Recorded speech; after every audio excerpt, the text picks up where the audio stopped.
Mr. Schroed. Here. Okay, thanks, Jared. Good evening, everyone. I want to thank you all for coming out this evening. I do not have a board president's message. We have some public comment tonight. Yes. Looks like Candace Lockard. Candace? Do I stand? Do I sit? Okay. Thank you. I feel somewhat like a frequent flyer. I've been present and have spoken in front of the academic and extracurricular committee twice about the issue of fully funding lacrosse. I come to the full board tonight because I had hoped that after appearing at the committee meetings twice, it was my understanding that this would go on to the Audit and Finance Committee, which I know had a meeting tonight. I noticed that that was not on the agenda tonight, nor was it on the agenda for tonight's school board meeting. And so I wanted to approach the board about the necessity of please considering this sooner rather than later, especially in light of the fact that this is a spring sport. And if this were going to happen and we were going to get the funding for this year, that something would need to be done sooner rather than later. I also wanted to note that this was a process that I tried to begin all the way back in June. And it took some time for me to finally get to appear before the committees. Again, I've appeared before the committees twice. The last time at the beginning of October. There has been this Audit and Finance Committee. And again, there was nothing brought up. I also happened to be present 5 years ago when this issue was brought up before the board. I know many of you were not on the board at that time, but it was brought up by a man by the name of Joe Roth. And I happened to just be here coincidentally for something totally different. And what I can tell you is when this issue was brought up before the board at that time, it was met with a bit of hostility, if I want to be honest about it. And obviously nothing happened at that point. I do know that one of the outcomes of that was a Title IX suit that was filed, a complaint filed with the Office of Civil Rights. In the resolution report, and I know that I emailed the board a copy of that resolution report, asking you to pay attention to one particular part of the resolution report that I think directly applies to why we are asking for this funding again 5 years later, 10 years after the school board approved boys lacrosse as a school sport, and 7 years after the girls were approved as a school sport. That in that resolution report, in section 3, it calls on the district to take actions to increase athletic opportunities. And again, if I may read from that report, Section E says specifically, to the extent that the district adds any sports, the district will provide those teams in a manner comparable to other interscholastic teams with sufficient funds in its budget to cover expenses including, but not limited to, coaches, recruiting, equipment and supplies, travel, publicity, administrative, and support services. Now, this report did come out after both boys and girls lacrosse were approved as school sports. But I think in the spirit of what this report is saying. The 3 minutes are up. Thank you. Thank you for your comments. Elizabeth Brownlee.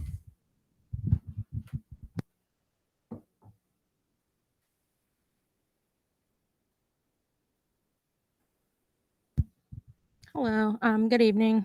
I just wanted to make a quick comment. I know at the last board meeting you accepted Ms. Bothel's resignation as a 5th grade Eisenhower teacher. I just wanted to ask what the plan was to get someone long-term into that classroom for stability for those students. I know the duties of a day-to-day substitute do not include lesson planning, adapting the lesson for other academic needs, producing worksheets or materials, and much more. So I guess I'm asking, when do you plan to secure a permanent replacement, and who is doing those things in the meantime? Thank you. Okay, Elizabeth, thank you. That's all the public comment we have tonight. SGA, I'd like to introduce our new SGA representative. Would you please tell the board your name and 20 words or less, a little bit about yourself. Hi, for anyone who doesn't know me, my name is Kennedy Hunkle. Sorry, use the microphone, please. Oh, I'm sorry. For Yes, it's on. for those of you who don't know me, my name's Kennedy Kunkel. I'm 18 years old and I'm currently a senior at the senior high. I have been in student government for 4 years now, and I currently act as the president of the organization. And I want to thank you guys all for allowing me to sit on this board with you. Thank you very much, Kennedy. Do you have a report for the SGA? Okay, go ahead. I just want to briefly go over some of the activities that student government has and runs. So homecoming, which we just recently completed, we divide into 3 categories: our pep rally, football game, and the dance itself. Our pep rally, for the first time this year in 15 years at least, we had to hold outside, and we ran out of the press box. So at this pep rally, we include activities such as the recognition of fall sports, dance and cheerleading performances, pine of team captains, and like multiple student versus teacher games. Everything went really smoothly, and we had multiple teachers and administrators comment that this was the best pep rally they've seen in their time serving at the school. The second thing that student government does for homecoming is the football game. So we organize convertibles to drive the court through, and then at the halftime, they present with bios that are written by the Vice President, Macy Lorelli, and myself. And we also sold chalk powder for fundraising that the students threw in the middle of halftime when they announced the queen. And again, everything was really successful. The one blip that we had in homecoming this year was in the dance itself. So originally we planned for this dance to be outside, and we had tents, but unfortunately with Mr. McElhaney and the board of SGA, we decided to move the dance inside last minute. So we had an outdoor seating area as well, where we had a food truck and heaters, and an indoor seating area where the dance and DJ were also. And then students would wear masks based on where they were. So if they were outside, it was mask optional, and then inside they were required to wear masks. Okay, so currently for student government, we are working on the Teddy Bear Fund Drive. And for those of you who are unfamiliar with it, the Teddy Bear Fund Drive is beneficiary to children local to Indiana, whether they are receiving medical care at IRMC, Children's Hospital, or another place. So schools throughout Indiana County are very vital in helping to raise money, but in particular, student government from our high school is extremely important. We are coming up with multiple COVID-safe fundraising ideas, and currently next week we are planning to send out our representatives to local businesses to ask for donations. And then for the future of student government, we are looking to plan prom. This is pretty far off, so right now we have no solid plans, but based on what has happened at homecoming, we're going to adjust and figure out a plan that will be safe and make everyone happy. Thank you guys for your time. Thank you again for allowing me to sit up on this board, and I really look forward to this upcoming year with you. Kennedy, thank you. My only comment to you is, you said homecoming seemed like a long way, or prom a long way off. Just blink, and believe me, and it'll be here quicker than you can imagine. But thank you for the report. Mike, Superintendent's report. Thank you, Mr. President. I just have 4 quick items. Number 1, I want to recognize the high school and their teachers for being part of a nationwide presentation with Castle on our area and in the work in our area on social emotional learning as well as career readiness. We are one of 2 states highlighted at their most recent online meeting to showcase the work we're doing and partner with the Indiana County Chamber of Commerce for Indiana Ready. Secondly, I also want to thank all the students. Much to this young lady's point, the high school kids did an amazing job raising some funds for Thawne. This past year, they raised nearly $29,000. These funds will help fund these monies raised will help fund life-saving research and world-class care for kids and families fighting childhood cancer. So these students and everyone at the high school deserve a big kudos to that. That $29,000 is a large amount of money to fundraise and help kids go. And additionally, the last item I have, sir, and ladies and gentlemen, is I released an op-ed in today's paper about the benefits of dual enrollment. I think it's long overdue, and we need to start looking at how we can work together with our partners at the university and how we can give kids opportunities to earn college credit while in high school. And I'd like to applaud the association, the union, for working with us on trying to navigate these waters to make sure kids have opportunities for kids. So that's my report, sir. Thank you very much. Okay, Mike, thank you. Ron, are you still with us? Yes, Mr. President, still here. I believe it's solicitor's report. Your turn. Thank you, sir. Just brief, as I told last meeting, the Secretary of Health and the Corman case, they did hear oral argument on October 20th. It was about 90 minutes long. We didn't get the site until last second. I was trying to get that out to all the school districts, but again, we didn't get it till last second, but it was on YouTube for all to view.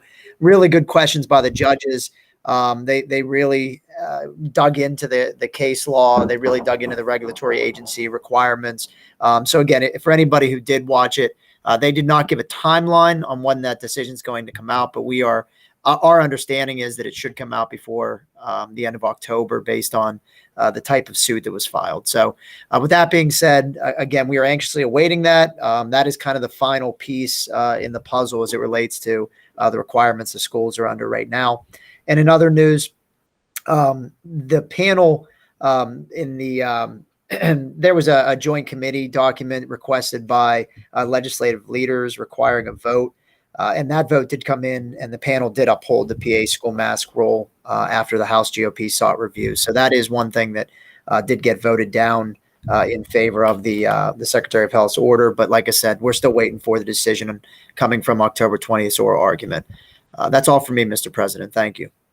Okay, Ron, thank you. No presentations this evening. We're down to approval of minutes in the agenda. Okay, moved in second. Questions, comments, or discussion? All those in favor say aye. Aye. Those opposed? Okay, motions carry. Board reports. Uta, look what's going on over at Indiana Technology Center. I will have an update at the next meeting because we meet tomorrow. Very good. Barb, it's your turn. What's happening at Aaron? All good stuff. We hired Miss Sonia Budabar as a special education teacher, and also Miss, I'm going to pronounce this wrong, Sketfetz as a speech language clinician, and I apologize for pronouncing that wrong. We also talked about the bus driver shortages, and we also renewed our contract for our Director of Human Resources as a 5-year contract. So happy to have Amanda Moscow for another 5 years. Okay, thank you. Very good. Tom, extracurricular. We've had no meeting since our last board meeting. I can move right into the motions. Take 5.2 by itself, student disciplinary agreement based on the recommendation of the administration. The board approves student disciplinary agreement for student number 2122-1 as presented. Second. Okay, moved in second. There's no discussion on this. All those in favor say aye. Aye. Those opposed? Motion carries. 5.3, I wanted to do this separately since it's such a magnificent event that we finally got this in place. The dual enrollment MOU. The board approves a memorandum of understanding between the Indiana Area Education Association and the Indiana Area School District regarding dual enrollment as submitted. Second. Okay. Tom, do you want to comment on it, or do you want to turn it over to Mike right away? Let's turn it over to Mike and see if he has anything to say on this subject. This is the MOU that we were working on with the association. We thank them for their work on this because they're helping us out. It's basically an agreement that says that we're going to follow the law, and that before we would ever reduce any staff associated with any of these programs, we would eliminate the program first. We cannot reduce staff legally because our students are taking classes at IUP or Mount Aloysius or WCC, and all this says is in writing officially. That is not our intention. Our intention is to provide our families opportunities to take these courses in a college setting, not to reduce staff. So it's just really a sign of good faith that this is not a way to subcontract union jobs. It's a way to provide families opportunities. And that's all it does, is it memorializes that. We checked with Attorney Repack. He likes the language. He and the PSEA Uniserv rep worked it out. And we think it's a win-win, and it's going to be a giant step in the right direction for our students. I'd like to thank the union for working with us on this and finally getting it across the finish line. I am really excited about the opportunities on dual enrollment and the abilities of our students to grow, to thrive. Again, I thank the union for working with us on this. Oh, and the administration. It's been a lot of work for you guys. You know, This is the work that we signed up for. It's just, I'm happy now kids have opportunities. Now, look at the work you've done the last couple of meetings. Now you have dual enrollment accounting for college, high school graduate. I mean, there's just, credit. There's been a lot of work done. This is the crescendo. This is a nice opportunity for kids, and I'm proud of the work everyone did. And, good governance requires people to work together and compromise, and the both sides were able to work together, do what's best for kids, most importantly. So I'm proud of the work we've done. Thank you. I want to thank Mike for building that relationship with IEP. I think that's going to go a long way to serve everybody. And then I want to thank our high school staff and administrators for working with all of our students and making them aware that dual enrollment is an opportunity, and making sure that we really get the word out that it's not for just a certain group of students. It can be for anybody. I have to echo that same thing, Uta. I know my son participated in it several years ago, 2008, 2009. And, but now it's taken to the next level. And I too want to thank the union, thank the administration for really driving this thing to where it needs to be. So kudos. Okay, any other discussion, comments, or questions? All those in favor say aye. Aye. Those opposed? Okay, policy and personnel. Uda, you're back up again. Okay, our next meeting is on November the 8th at 5:30. So we have not, I don't have a meeting to report on.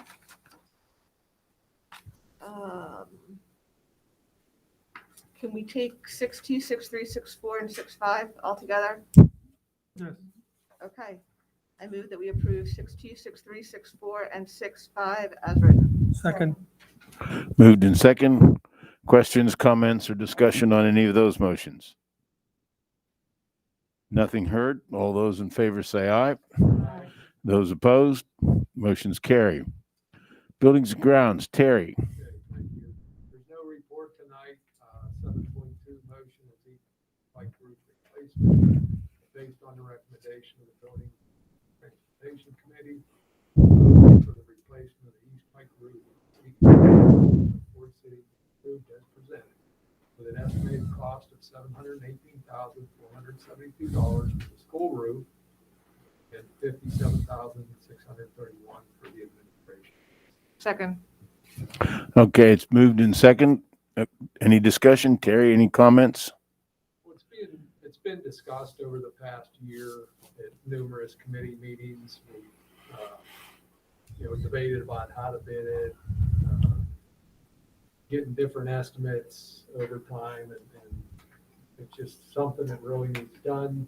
The way we structured this estimate and contract is we separated the two groups on this whole building.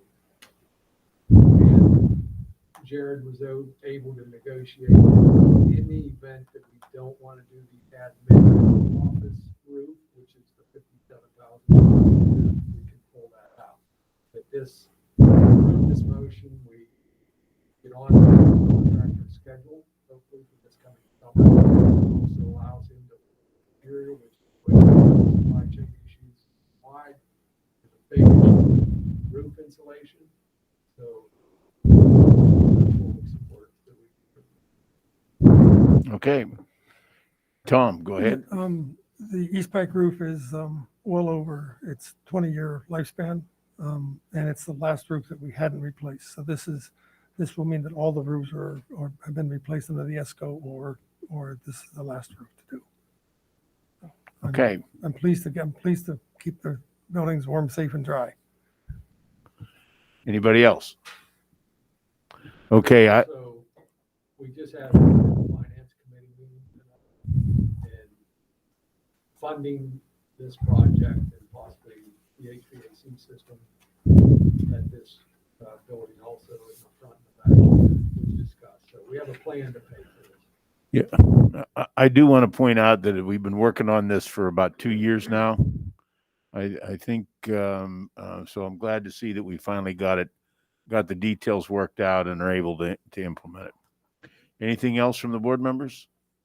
All those in favor say aye. Aye. Those opposed? Motion carries.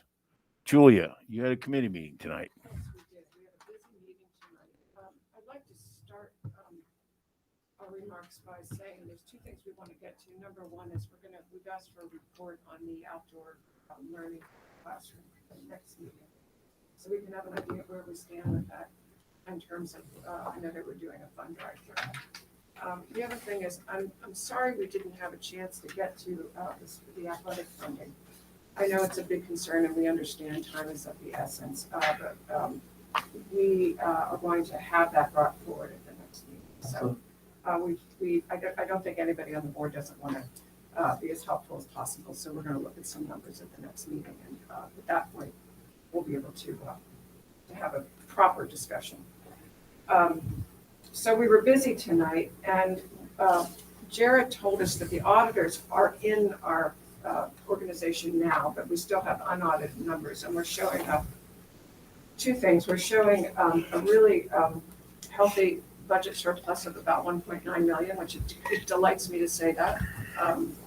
It's very precious, hard earned. So I thank everybody for all their hard work, particularly Jared and your team, Mike, but everybody's contributed.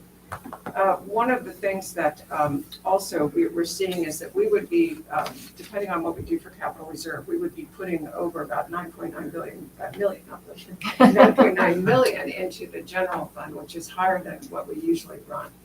So we had a healthy discussion, which was the second item on the agenda, about what we might do about the funding the capital reserve fund this year for our capital projects.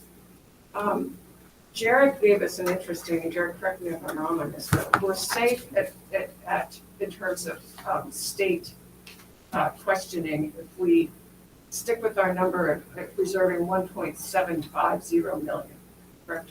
Yes, that keeps us over the approved budget for year ending June 30th of 2021. So we kicked around these numbers coming from the EastPAC group and some of the things we want to do and where we stand. All the board members present, which were Tammy, Blank, Tom, the committee, Cinda, Brode, and Terry, Barb was here, and Walter. We all agreed that we were comfortable with reserving $1.750 dollars. That more than gives us a cushion that we need, and we're also okay with the general fund next year. So Jared, do you have anything to add about that? No, I think you covered everything. I think the motion, as we read tonight, will be for the $1,750,000, and that will then complete the final number to close out the 2021 school year. I think that's a fairly historic year. Remember that you asked that 8 years ago. Yeah, that it was really the largest surplus we've had in quite a while. I had a question, Jared, and I came in, and I apologize. I came in at the last part of the discussion on what PDE's concern or the state's concern if we don't do 1.75.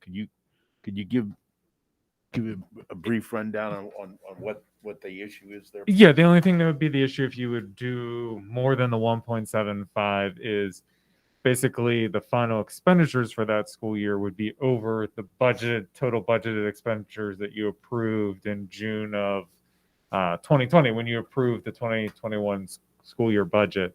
Not saying that it's out of question or anything wrong with that, but that was just a red flag to PD that then we need to further explain as to why did you go over budget? Because when you pass that budget, they pretty much hold you to the expenditure amount. They don't care what your revenues are, if they went over or under. They don't care if you went under on expenditures, but anytime you go over what you budgeted for as far as expenditures, they question and want an explanation. And when we passed the budget, we didn't have $5 million in ESSER funding that we spent, on things to deal with the 21 or the 2021 school year as far as COVID, those type of things that we could clearly justify why our expenditures Okay. were the way they were. Okay, thank you. So we all felt comfortable about it. It's nice to hit this deferred maintenance list. I mean, it really feels good. There's a lot that needs to be done. There's a lot more. Let's hope for even a better year picture because we can use it. I'm going to skip ahead to the budget discussion. We're going to have a vote coming up January 10th. It's startling to me that the index allows school districts across the state to raise taxes if they so choose to 4.3%, which is even higher than last year. And I thought last year was high. No, that 4.3 is just Indiana's. Other districts just may be at Indiana? the same amount, but that is personalized just for Indiana. Some districts could be higher, some districts could be lower, but that 4.3 is our rate. Yeah, that's startling to me. I mean, that's so. Although we, don't want to raise taxes or anything like that, we are still going to budget at a 0% tax increase. So that's probably what we're going to do. So on budget timeline, our first vote would be January 10th. So we'll probably be discussing that again the next. Finally, 2 items: the closing of the junior high interest accounts. That's an old account that we don't use. About $500 in it. Worth the S&T. Yes, ma'am. And then because Gerald, because we're having trouble across the Commonwealth with substitute teachers, we want to go up to including $150 an hour. So Jared, just say a few words about that. Yes, ma'am. Not There- an hour. A day. A day.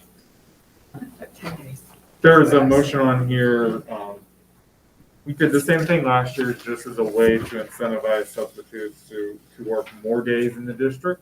So the motion tonight would award a substitute who works more than 10 days in a month in our district, $150 bonus.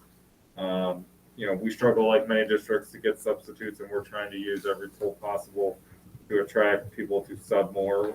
We certainly have a large list of substitutes.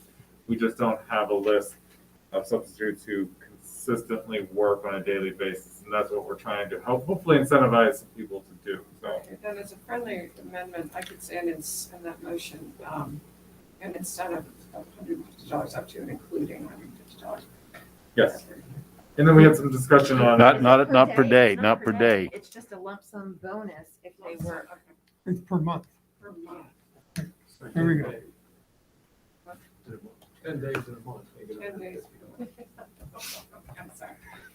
Did I clear that up? Yeah, the amendment that I had written would be an incentive up to and including $150 if the substitute works 10 days in a month. Okay, I don't need that. Sorry. So I have a question about that, up to and including, who decides? Like to. Jared decides. But we were going to bring back another amendment next in November 15th because we had talked about at that meeting on finance about if a substitute works 5 days, can we offer them $50? Okay. So we'll bring back a completely separate one just for the 5-day period. Because the contract amendment's already drafted with just this Yes. motion. So it's definitely 150 if they work 10 days. Yes. That's correct. There's not, okay, so there's no. There's no in between. Okay. 10 days or Okay, more, just you wanted get to the make sure. 150, and then we'll do 5 days. Between 5 and 10 days, or 5 days and 9 days, will be the $50. And that's per month, so they can do it every month. Yes. Yep. So it equates to what you see happen across the rest of the county, or a little bit higher in some areas. So we did something like this last year. We did. Yes, ma'am. Will the substitutes who have worked over 10 days up to this point in time retroactively get this bonus? We would not do a retroactive. We have not yet. Okay, so I'm sorry, I think we have that straight now. Yes, ma'am. So the next meeting of the Audit and Finance Committee is going to be very busy. Okay, right. All right, so I would like to move 8.2 substitute incentive program that the board approves offering all substitutes employed through Kelly Services an incentive of $150, an incentive of up to and including $150 if the substitute works 10 days in a month to help with the current substitute shortage. The incentive can be canceled at any time by the district. Second. Okay, it's moved and seconded. Questions, comments, or further discussion on that motion? All the, I was just go gonna ahead, say, I Tamara. think it's well needed. Our subs do a lot. They work with very little preparation sometimes and have a lot of difficult things to deal with. And I think that this is absolutely warranted. Anything else? All those in favor say aye. Aye. Those opposed? Motion carries. Okay, move 8.3 capital reserve transfer, that based on the recommendation of the Audit and Finance Committee, the board approves a transfer in the amount of $1,750,000 from the general fund to the capital reserve fund effective as of June 30th. Second. Okay, moved in second. Further questions, comments, or discussion on this? I think it's great that we're able to do this, and hopefully it'll allow us to address some of the maintenance issues that we've identified and been trying to check off that list for the past 3 years. Jared?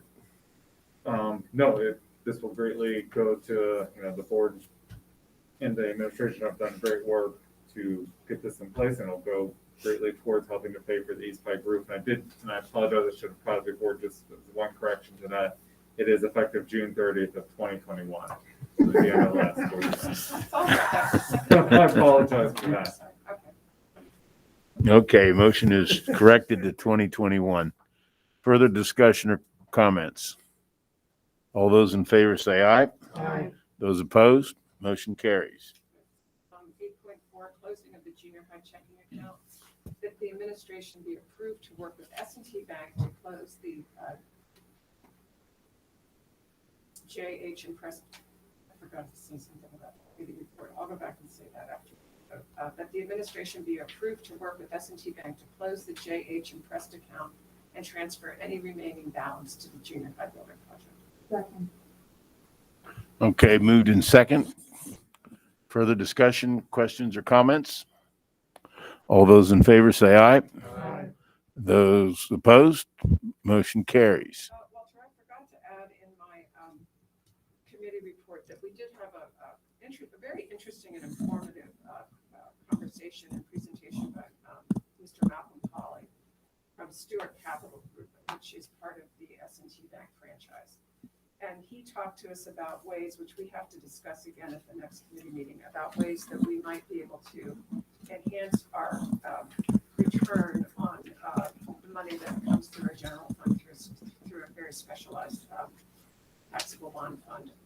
So we need to have a thorough discussion, but Jared had asked him to come in because rates are so, our rate of return is so low right now that we're looking for a potential alternative. Okay, very good, Julia. Okay, we're down to closing. Do we have any public comment on agenda items? Okay, we had some enclosures. We had an executive session. Ron, would you like to comment on the executive session for us? Over. That's not a problem, Mr. President. We spoke about the student disciplinary agreements, the litigation claim for the insurance on Eisenhower, and then 3 personnel issues related to requests for unpaid leave. And that's all, Mr. President. Okay, thank you. There will be a regular meeting on November the 15th at 7 o'clock to discuss general purposes. Please note that there will only be one board meeting in November on the 3rd Monday of the month instead of the 2nd or 4th. Our next committee meetings will be academic and extracurricular on November the 1st, policy and personnel, as Uta mentioned, on the 8th, buildings and grounds on the 15th, all starting at 5:30. May I have a Can I just put a plug in for that November 15th meeting? We are going to be talking about grade reconfiguration. okay. The administration is going to present to us the pros and cons and other things associated with the option of the 3 K through 5 buildings. You good with that? Yes, sir. We talked about today at outreach committee. Mr. Kerr was present, Ms. Barker, and Ms. Leeper. We met with the principals on Friday. We had a meeting today as well to follow up and create a draft presentation. That's been shifted off to Bucard Horn to have them put in their side as far as operational cost and building costs, facilities costs. Once we get that back, I'll email it to the board. We're hopeful we'll get that back within a week, maybe 10 days.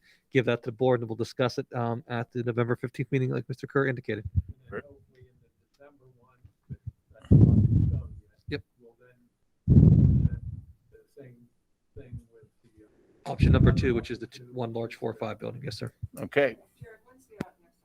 What's the date on It would be November 22nd, I believe. Yes, November 22nd. That's not on the list. It wouldn't be on this list, it would be on the list of the next board meeting.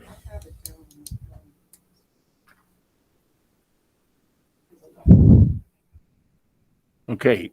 Anything else? Motion to adjourn, please. So moved. Second. Okay. All those in favor? We are adjourned. You did a great job.